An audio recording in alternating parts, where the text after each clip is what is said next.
হরে কৃষ্ণ। সকলের চরণে জানাই সশ্রদ্ধ প্রণিপাত। আপনাদের সবাইকে জানাই দৈনিক গীতামৃতের 143তম পর্বে সুস্বাগতম, কৃষ্ণপ্রীতি এবং শুভেচ্ছা। দৈনিক গীতামৃতের আজকের এই পর্বে আমি আপনাদের নিকট আলোচনা করব ভগবদ গীতার 3য় অধ্যায়ের 37 বা 37তম শ্লোক নিয়ে। আপনারা সকলে ধৈর্য ও মনোযোগের সহিত সম্পূর্ণ ভিডিওটি শেষ পর্যন্ত দেখুন, সেই সাথে শ্লোকের মাহাত্ম্য ও তাৎপর্য হৃদয়ঙ্গম করার প্রচেষ্টা করুন। আমি শুরু করছি, আপনারা সাথেই থাকুন। ওম নমো ভগবতে বাসুদেবায়, ওম নমো ভগবতে বাসুদেবায়, ওম নমো ভগবতে বাসুদেবায়। শ্রীমদ্ ভগবদ গীতা 3য় অধ্যায় কর্মযোগ। তো শ্লোকটি হচ্ছে ভগবান শ্রীকৃষ্ণের।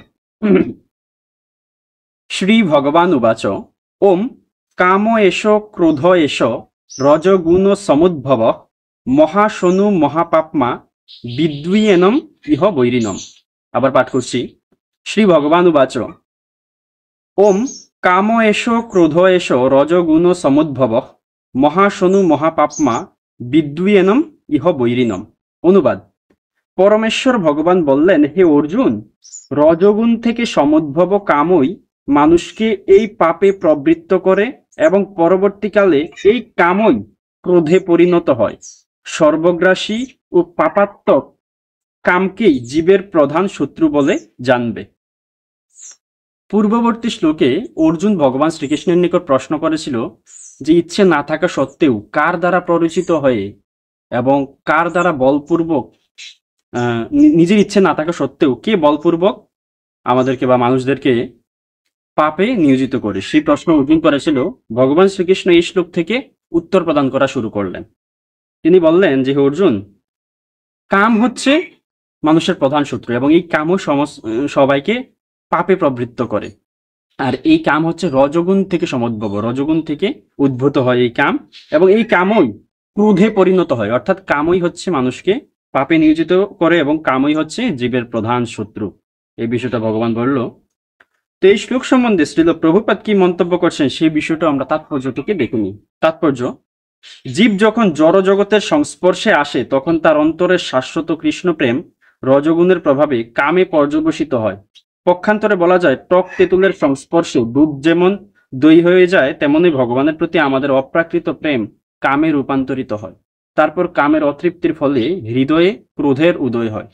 ক্রোধ মোহে পর্যবসিত হয় এবং মোহাচ্ছন্ন হয়ে পড়ার ফলে জীব জড়জগতের বন্ধনে স্থায়ীভাবে আবদ্ধ হয়ে পড়ে। তাই কাম জীবের সব থেকে বড় শত্রু। এই কামই শুদ্ধ জীবাত্মাকে এই জড়জগতে আবদ্ধ থাকতে বাধ্য করে। ক্রোধ তমগুণের প্রকাশ। এভাবে প্রকৃতির বিভিন্ন গুণগুলি ক্রোধ আদি চারিত্রিক বৈশিষ্ট্যের মাধ্যমে নিজেদের প্রকাশ করে। তাই যদি রজগুণের প্রভাবকে তমগুণে অধঃপতিত না হতে দিয়ে শাস্ত্রোক্ত পন্থায় জীবনযাপন করার মাধ্যমে তাকে সত্যগুণে উন্নীত করা যায়, তাহলে পারমার্থিক আসক্তির মাধ্যমে ক্রোধের প্রভাব থেকে রক্ষা পাওয়া যায়। পরমেশ্বর ভগবান তার নিত্য বর্ধনশীল চিদানন্দ বিলাসের জন্য নিজেকে অসংখ্য রূপে বিস্তার করেন এবং জীবকুল এই চিদানন্দের অবিচ্ছেদ্য অংশ। জীবেদের আংশিক স্বাধীনতাও রয়েছে, কিন্তু সেই স্বাধীনতার অপব্যবহার করার ফলে যখন জীবেদের সেবাবৃত্তি, ইন্দ্রিয় তৃপ্তি সাধনের প্রবণতায় পর্যবসিত হয়, তখন তারা কামের কবলে পতিত হয়। ভগবান এই জড়জগৎ সৃষ্টি করেছেন যাতে বদ্ধ জীবেরা এই কামোন্মুখী প্রবৃত্তিগুলিকে চরিতার্থ করতে পারে। এভাবে তাদের সমস্ত কামনা বাসনাগুলিকে চরিতার্থ করতে গিয়ে জীবেরা যখন সম্পূর্ণভাবে দিশেহারা হয়ে পড়ে তখন তারা তাদের স্বরূপের অন্বেষণ করতে শুরু করে। এই অন্বেষণ থেকেই বেদান্ত সূত্রের সূচনা, যেখানে বলা হয়েছে অথাতু ব্রহ্ম জিজ্ঞাসা, অর্থাৎ মানুষের পরম কর্তব্য হচ্ছে পরম তত্ত্ব সম্বন্ধে অনুসন্ধান করা। আর শ্রীমদ্ ভাগবতে পরম তত্ত্বকে বর্ণনা করে বলা হয়েছে জন্মাদ্যস্য ইয়ত অন্যয়াদিত রতশ্চ, অর্থাৎ সবকিছুর উৎস পরম ব্রহ্ম। সুতরাং কামেরও উৎস হচ্ছেন ভগবান। তাই যদি এই কামকে ভগবত প্রেমে রূপান্তরিত করা যায় বা কৃষ্ণ ভাবনায় উদ্বুদ্ধ করা যায় কিংবা সবকিছু ভগবান শ্রীকৃষ্ণের সেবায় নিয়োজিত করা যায়, তাহলে কাম ও ক্রোধ উভয় চিন্ময়ত্ব প্রাপ্ত হয়।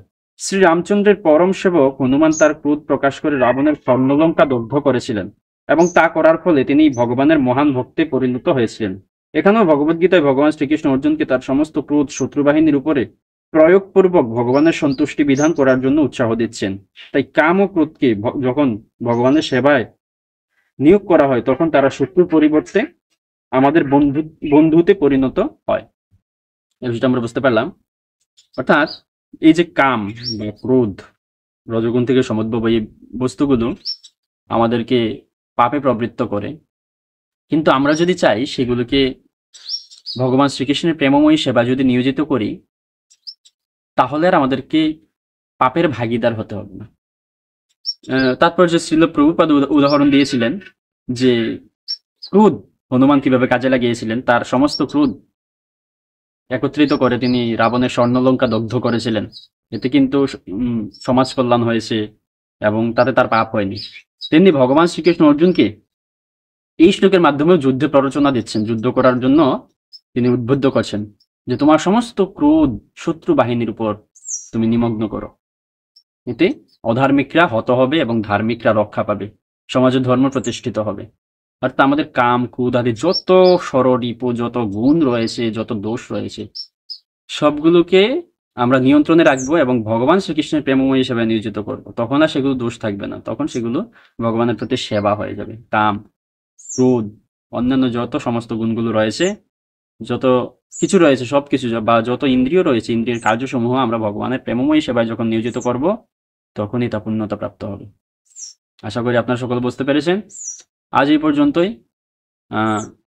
আপনাদের সহিত দেখা হচ্ছে পরবর্তী পর্বে, পরবর্তী ভিডিওতে, পরবর্তী শ্লোকের পর্যালোচনায়। এই শ্লোক পাঠে, উচ্চারণে, অনুবাদ প্রকাশে, তাৎপর্য বিশ্লেষণে কিংবা মন্তব্য প্রদর্শন সহ যে কোনো কিছুতে কোনো রকম ভুল ত্রুটি থেকে থাকলে আপনারা সেটা ক্ষমাসুন্দর দৃষ্টিতে দেখবেন। সকলে ভালো থাকুন, সুস্থ থাকুন, আমাদের সাথেই থাকুন। হরে কৃষ্ণ।